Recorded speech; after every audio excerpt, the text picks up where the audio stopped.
The crystal chandelier cast perfect light across the ballroom as my sister Julia stood at the head table, champagne flute raised, her designer wedding dress catching every sparkle. 200 of the city's most influential people sat in rapt attention, waiting for her maid of honor speech. About me, her older sister Emma, the family disappointment. I adjusted my simple black dress, bought off the rack, not custom-made like everyone else's attire, and tried to ignore the pitying glances from relatives who thought they were being subtle. Aunt Margaret whispered something to Uncle Charles behind her menu. Cousin David's wife kept looking between Julia and me with barely concealed amusement. They all knew what was coming. Julia had been building up to this moment for weeks, practicing her loving but honest speech about her struggling older sister who just couldn't seem to get her life together. If they only knew. I checked my phone discreetly. 8:47 p.m.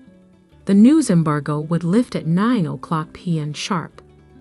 13 more minutes of playing the role of family failure. 13 more minutes before everything changed. Before I talk about my beautiful new husband Marcus, Julia began, her voice carrying perfectly across the ballroom.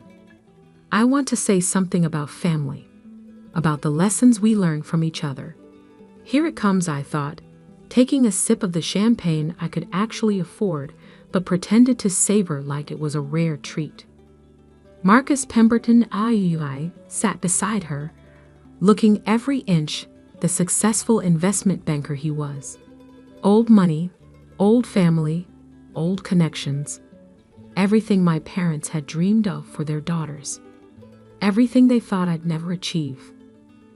My sister Emma is here tonight, Julia continued, turning to smile at me with practiced sisterly affection. And I've learned so much from watching her journey. The room's attention shifted to me. I smiled back, playing my part perfectly. The supportive older sister who'd never quite figured out how to succeed. Emma has taught me that sometimes we have to try many different paths before we find our way. She's worked so many different jobs, lived in so many tiny apartments, struggled with so many failed business ventures. Murmurs of sympathetic understanding rippled through the crowd. Poor Emma, still trying to find herself at 32. She's currently working as a freelance consultant, Julia said, making it sound like a euphemism for unemployed.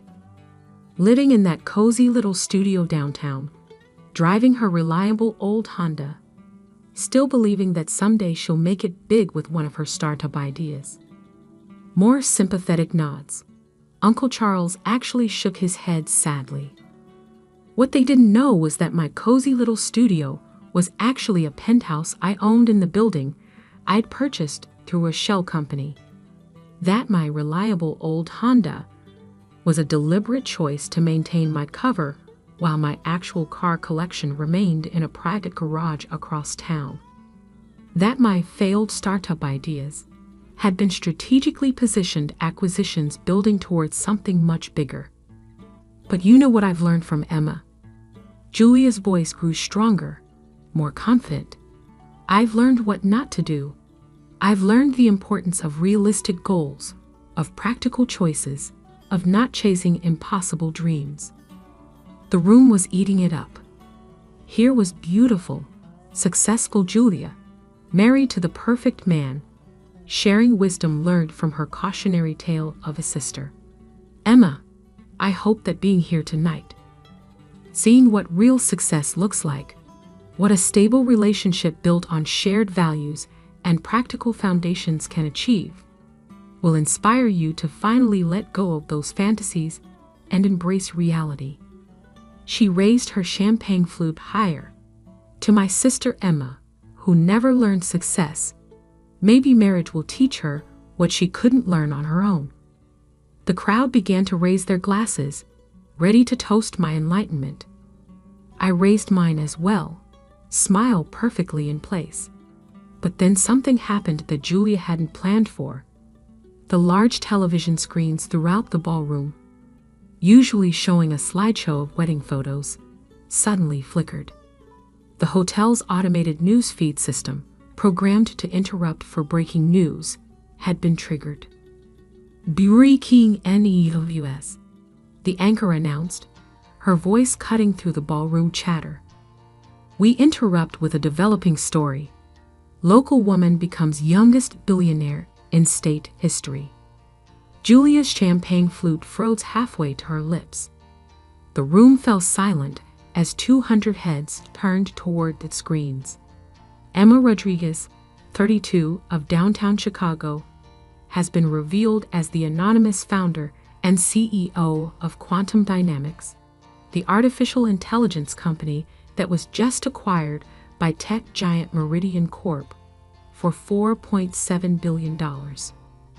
My photo filled the screens.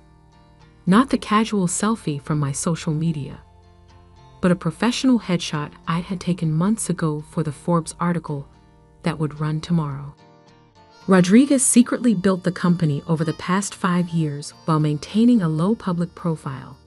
Sources close to the deal say she personally will net approximately $3.2 billion from the acquisition, making her the youngest female billionaire in state history. The silence in the ballroom was deafening.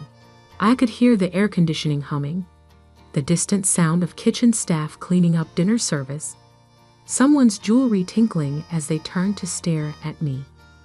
Julia's mouth hung open. Marcus looked like he'd been slapped. My parents, seated at the family table, appeared to be having trouble breathing. Quantum Dynamics revolutionized machine learning algorithms for financial modeling, the news anchor continued. The company's AI systems are currently used by major banks and investment firms worldwide, including.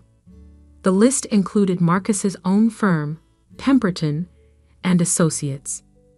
I watched the color drain from his face as he realized his company's most valuable technological asset had been created by his new sister-in-law, the one they'd all been pitying.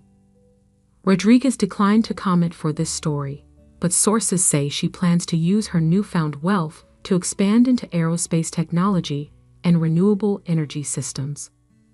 The news report ended, returning to the wedding slideshow. But no one was looking at pictures of Julia and Marcus anymore. 200 pairs of eyes were fixed on me. I stood slowly, smoothing my simple black dress. The same dress that now looked understated rather than budget-conscious. Well, I said, my voice carrying easily in the stunned silence. I suppose the cat's out of the bag. Julia finally found her voice. Emma, this is. How long have you? 5 years, I replied calmly. Since right after you told me at Christmas that I needed to get serious about my life and stop embarrassing the family with my silly computer hobby. I turned to address the room, all those influential people who'd spent the evening pitying me. I want to thank my sister for her touching speech. She's absolutely right that I've learned a lot from watching Family Dynamics. I've learned the value of staying quiet while you're building something. I've learned that people judge success by appearances rather than substance. And I've learned that sometimes the best revenge is simply succeeding. Marcus stood up shakily. Emma, if I said anything tonight that seemed. You didn't say anything tonight, Marcus. But last month, when you told your golf partners that Julia was lucky to have one successful sister to balance out the failure, that was illuminating. His face went white. Apparently, he'd forgotten about that conversation at the country club, not knowing I'd been there having lunch with a potential investor. I pulled out my phone, scrolling through the messages that had been flooding in since the news broke. 47 interview requests, 12 investment proposals, and 1 invitation to speak at the World Economic Forum. Not bad for a Friday night. Julia sank back into her chair, her carefully planned moment of sisterly condescension crumbling around her. The acquisition closes Monday morning, I continued. Meridian wants to keep Quantum Dynamics as an independent subsidiary, with me remaining as CEO. I'll be announcing my next venture shortly after. I turned back to Julia, whose perfect wedding makeup couldn't hide her shock. You mentioned that seeing real success might inspire me. You're absolutely right. Seeing how obsessed this family is with appearances over substance inspired me to build something real. Something that couldn't be dismissed or explained away. My phone buzzed. A text from my assistant. Forbes wants to move the interview to tomorrow morning. Cover story confirmed for Monday issue. I should probably go, I said, gathering my small purse. I have an early meeting with Forbes tomorrow. Something about a cover story. I leaned down to kiss Julia's cheek, lowering my voice so only she could hear. Congratulations on your marriage, sis. I hope Marcus appreciates that he just married into a billionaire family. Though technically, through me, not you. As I walked through the ballroom toward the exit, the silence followed me. 200 people who'd spent the evening looking down on me now watching the youngest billionaire in state history leave their party. At the door, I turned back one last time. The wedding photographer was frantically adjusting his camera, probably realizing he just documented one of the most expensive humiliations in social history. Oh, and Julia? I called across the room. That cozy little studio you mentioned? I own the building. All 47 floors. Consider it a wedding gift to keep thinking about realistic goals versus impossible dreams. The next morning, I sat in my actual office on the 45th floor of Meridian Tower, reviewing the Forbes interview questions while my assistant brought me coffee. The same brand I'd been drinking for years, back when everyone thought I couldn't afford better. My phone had been buzzing nonstop since the news broke. Family members, old friends, business acquaintances, all suddenly very interested in reconnecting. I'd ignored most of them, but one message made me smile. It was from Dr. Sarah Kim, my computer science professor from college, the one who'd encouraged me to pursue AI research when everyone else thought it was too theoretical. Saw the news. Remember when you asked if anyone would ever take your impossible ideas seriously? I think you have your answer. Proud of you. Dr. Kim. I was crafting my response when my assistant knocked. Ms. Rodriguez? There's a Julia Pemberton here to see you. Says she's your sister. I checked my watch. 10:30 a.m. Julia had probably spent the night figuring out how to spin this. How to position herself as the supportive sister who always believed in me. Send her in.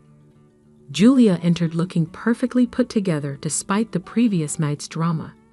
Her designer outfit was understated, but clearly expensive. Her makeup flawless. Her smile carefully practiced. Emma, I hope I'm not interrupting anything important. I gestured to the chair across from my desk. The same desk where I'd made the decisions that built a billion-dollar company while my family thought I was struggling. Just reviewing some acquisition proposals. What can I do for you? She sat down carefully, clutching her purse like a shield. I wanted to apologize for last night. The speech was supposed to be motivational, not hurtful. I studied her face, looking for genuine regret behind the polished exterior. Motivational? I thought if I showed you what stability looked like, what conventional success could achieve, it might inspire you to try a more traditional path. There it was. Even now, even after everything, she still thought she was the successful one offering guidance to her struggling sister. Julia, let me ask you something. What do you think Marcus makes at Pemberton and Associates? She straightened proudly.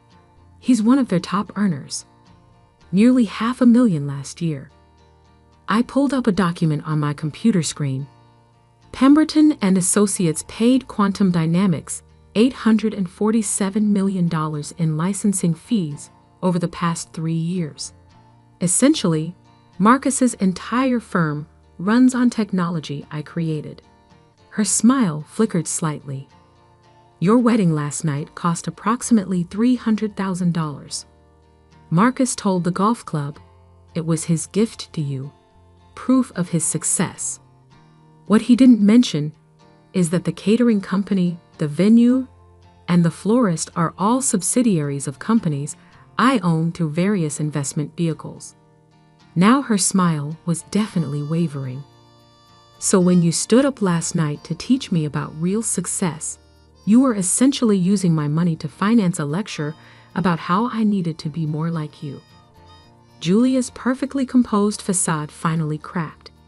Emma, I didn't know. How could I have known? You couldn't have known because you never asked. In 5 years, you never once asked what I was actually working on. You saw the small apartment and old car and decided you knew everything about my situation. I stood up, walking to the window that offered a panoramic view of the city. Half the buildings visible from here contained my technology. But that's not why I'm upset, Julia. I'm upset because you used your wedding, what should have been the happiest day of your life, to publicly humiliate someone you claim to love. She was quiet for a long moment. When she spoke again, her voice was smaller. I was jealous. I turned back to her. Jealous? Of what? Of your freedom. Of your willingness to take risks. I've done everything exactly the way we were taught. Good grades, right college, suitable job, proper marriage. I followed every rule, met every expectation. She looked down at her hands. And you just ignored all of it, walked away from the plan, and built something extraordinary. For the first time since she'd entered my office, Julia sounded like my actual sister instead of a carefully crafted social persona. I spent years watching you struggle, or thinking you were struggling, and telling myself that my way was better, safer, more realistic. She looked up, meeting my eyes. I was wrong. I sat back down, studying her face. Behind the makeup and designer clothes, I saw something I hadn't seen in years. Genuine vulnerability. Julia, you're not wrong about stability having value. You're not wrong about the importance of practical planning. But you were wrong about thinking success only looks one way. My phone buzzed with another message. The aerospace development team wanted to schedule Monday's strategy meeting. I'm building something new now. Quantum aerospace. We're going to revolutionize satellite technology and space-based manufacturing. Her eyes widened slightly. Space manufacturing? I smiled, the first genuine smile I'd given her in years. Want to hear about it?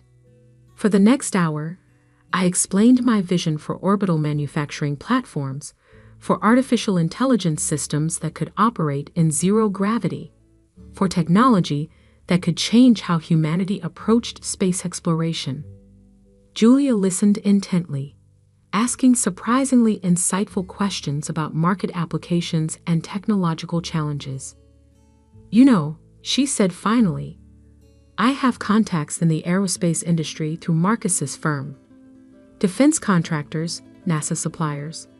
If you're serious about this, are you offering to help? She hesitated, then nodded. If you'll let me. I know I don't deserve it after last night, but I'd like to try being the sister who supports your impossible dreams instead of the one who tries to talk you out of them. I considered her offer, thinking about forgiveness and family, and the difference between holding grudges and setting boundaries. There might be a place for you in quantum aerospace, I said carefully, but not because you're my sister, because you have skills I need. Business development, relationship management, strategic partnerships. Her face lit up. You mean it? I mean it. But Julia, if you take this position, you work for me, not with me for me. You follow my vision, my timeline, my standards, and you never, ever use family relationships to undermine business decisions. She nodded eagerly. I understand. And one more thing.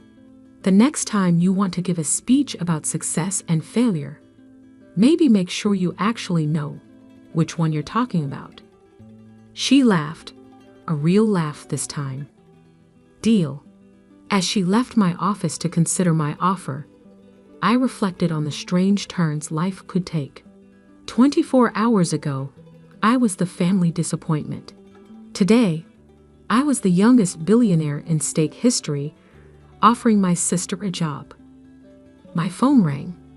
Forbes, ready for the cover story interview. Ms. Rodriguez, congratulations on your success. Our readers are fascinated by your story. Building a billion-dollar company in secret while your own family thought you were struggling. How did you manage it? I leaned back in my chair, looking out over the city where I'd quietly built an empire. Simple, I said. I learned that success isn't about proving anything to anyone else. It's about building something that matters, regardless of whether people understand it or not. And what's next for Emma Rodriguez? I smiled, thinking about orbital manufacturing platforms and the sister who might help me build them. The sky's not the limit anymore, I replied. It's just the beginning. The Forbes cover ran the following Monday with the headline, "The Billionaire Next Door: How Emma Rodriguez Built an AI Empire in Plain Sight." The article detailed my 5-year journey from dismissed family member to tech industry leader. But the real story wasn't in the magazine. It was in the text message I received that afternoon from Julia. First day at Quantum Aerospace tomorrow. Thank you for the second chance. Let's build something impossible together. Sometimes the best revenge isn't revenge at all. Sometimes it's giving people the opportunity to become better than they were when they underestimated you. And sometimes, if you're very lucky, they take it.